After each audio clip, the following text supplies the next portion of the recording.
গুমের ঘটনায় প্রায় শূন্যের কোটায় থাকলেও অন্তর্বর্তী সরকারের এক বছরে আইনশৃঙ্খলা পরিস্থিতি একেবারে নাজুক হয়ে পড়ে। এর মধ্যে সবচেয়ে বড় আতঙ্কের নাম মব সহিংসতা। ভেঙে পড়ে সামাজিক শৃঙ্খলা, জ্যামিতিক হারে বেড়েছে খুন, চাঁদাবাজি, দখলবাজি, ছিনতাই, ডাকাতি। পরিসংখ্যান বলছে এক বছরে সারা দেশে খুন হয়েছে ৩,৫০০ মানুষ, যার মধ্যে মব ভায়োলেন্সে প্রাণ গেছে শতাধিক। এমন পরিস্থিতিতে আইনশৃঙ্খলা বাহিনীকে আরও কঠোর হওয়ার তাগিদ সংশ্লিষ্টদের।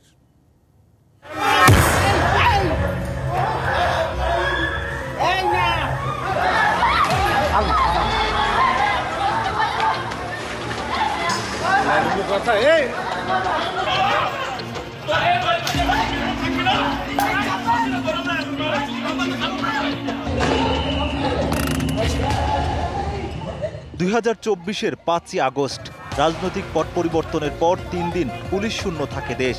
বিভিন্ন স্থানে একের পর এক সংঘটিত হয় নানা অপরাধমূলক কর্মকাণ্ড, চলে নৈরাজ্য। 8ই আগস্ট ক্ষমতা গ্রহণের পর আইনশৃঙ্খলা পরিস্থিতি নিয়ন্ত্রণে কাজ শুরু করে ডক্টর মোহাম্মদ ইউনূসের নেতৃত্বাধীন অন্তর্বর্তী সরকার। জননিরাপত্তায় যোগ দেয় বিভিন্ন বাহিনীর সদস্যরা। পুলিশকে মাঠে সক্রিয় রাখতে নানা পরিকল্পনা হাতে নেয় পুলিশ সদর দপ্তর। কিন্তু একের পর এক প্রকাশ্য খুন, ছিনতাই ও মব সহিংসতার ঘটনায় ব্যাপক উদ্বেগ তৈরি করে জনমনে। গেল বছরের সেপ্টেম্বরে ঢাকা বিশ্ববিদ্যালয়ের ফজলুল হক মুসলিম হলে মোবাইল ফোন চুরির অভিযোগে তোফাজ্জল নামে মানসিক ভারসাম্যহীন একজনকে আটকে অমানবিক নির্যাতন চালানো হয়। খেতে চাইলে এক পর্যায়ে তাকে ভাত খেতে দেওয়া হয়, পরে আবার তাকে পিটিয়ে মেরে ফেলা হয়। এ ঘটনায় সারা দেশে তোলপাড় হয়। এরপর উত্তরায় এক যুবককে কুপিয়ে আহত করার ঘটনায় আলোড়ন সৃষ্টি হয়। সারা দেশে এরকম অসংখ্য মব ভায়োলেন্স জননিরাপত্তাকে মারাত্মক প্রশ্নবিদ্ধ করে। এক পর্যায়ে পরিস্থিতি সামাল দিতে অপারেশন ডেভিল হান্ট ঘোষণা করে সরকার। ব্যাপক সক্রিয় হয়ে ওঠে পুলিশ। সারা দেশে চলে চিরুনি অভিযান, গ্রেপ্তার হয় অনেকে। সামান্য নিয়ন্ত্রণে থাকলেও সময়ের ব্যবধানে আবারও বাড়তে থাকে অপরাধ। কুমিল্লায় সালিশি বৈঠকে এক পরিবারের 3 জনকে পিটিয়ে হত্যা করা হয়। দেশ জুড়ে ওঠে সমালোচনার ঝড়। রাজধানীর উত্তরায় মব সৃষ্টি করে সাবেক সিএসি নুরুল হুদাকে জুতার মালা পরিয়ে চড়থাপ্পড় দেওয়ার মতো অমানবিক ঘটনাও ঘটে। এতে ক্ষোভ প্রকাশ করেন বিশিষ্ট নাগরিকরা। সম্প্রতি পুরান ঢাকার মিটফোর্ট হাসপাতালের সামনে ব্যবসায়ী সোহাগকে মধ্যযুগীয় বর্বর কায়দায় হত্যা করা হয়, যা স্তম্ভিত করে দেয় পুরো জাতিকে। মূলত তুচ্ছ বিষয়কে কেন্দ্র করে একের পর এক সহিংসতার সিসি ফুটেজ ছড়িয়ে পড়ে সামাজিক যোগাযোগ মাধ্যমে। চাঁদাবাজি, দখলবাজি, অপহরণ, খুনের ঘটনায় শঙ্কিত সাধারণ মানুষ। লালবাগে যে কিছুদিন আগে যে একটা হত্যাকাণ্ড ঘটেছে, পুলিশের সামনে কিন্তু ঘটেছে। এখন পুলিশ আসলে দায়সারা কোনো রকম ওদের চাকরি করতে হবে, এজন্য করতেছে। দেশের সার্বিক পরিস্থিতির চিন্তা করলে যে কোথাও কোথাও মব হচ্ছে, যদি সরকার বা পুলিশ সক্রিয় থাকতো তাহলে কিন্তু এটা সম্ভাবনা থাকতো না, অপরাধীদের ধরতো। পুলিশ সদর দপ্তরের তথ্য বলছে 2024 সালের আগস্ট থেকে চলতি বছরের জুলাই পর্যন্ত দেশে খুন হয়েছে ৩,৫০০-এর বেশি। এর মধ্যে মব সহিংসতায় নিহত 106 জন। সবচেয়ে বেশি নারী ও শিশু নির্যাতন হয় 17,875টি, আর ছিনতাইয়ের ঘটনা 1,৫০০-এর বেশি।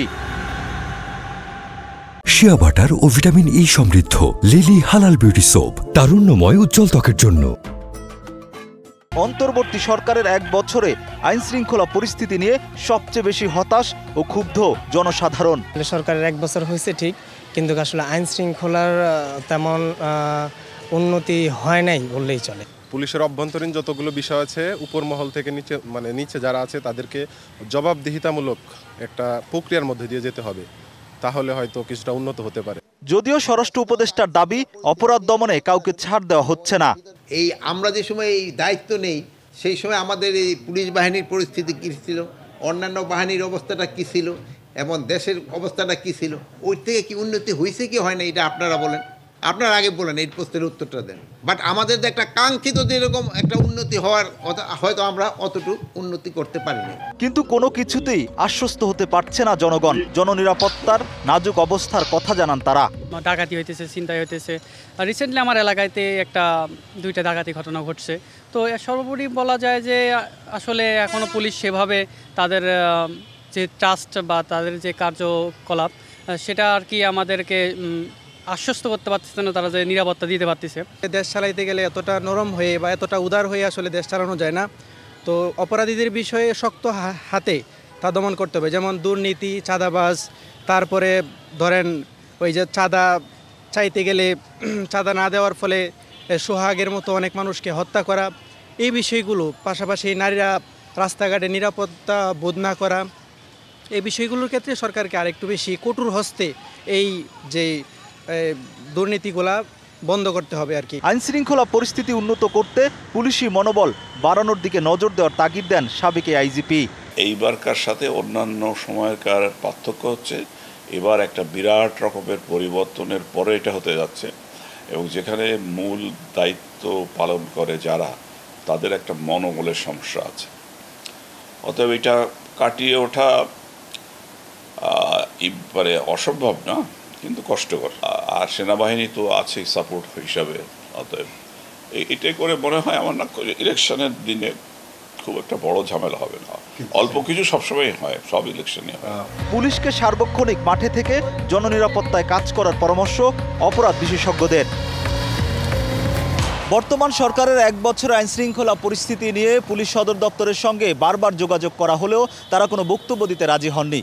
বিশ্লেষকরা বলছেন অপরাধ দমনে পুলিশকে আরও কঠোর হতে হবে, নয়তো জননিরাপত্তা নিয়ে সাধারণ মানুষের মধ্যে উদ্বেগ উৎকণ্ঠা আরও বাড়বে। Rakib Hossain, DBC news, Dhaka.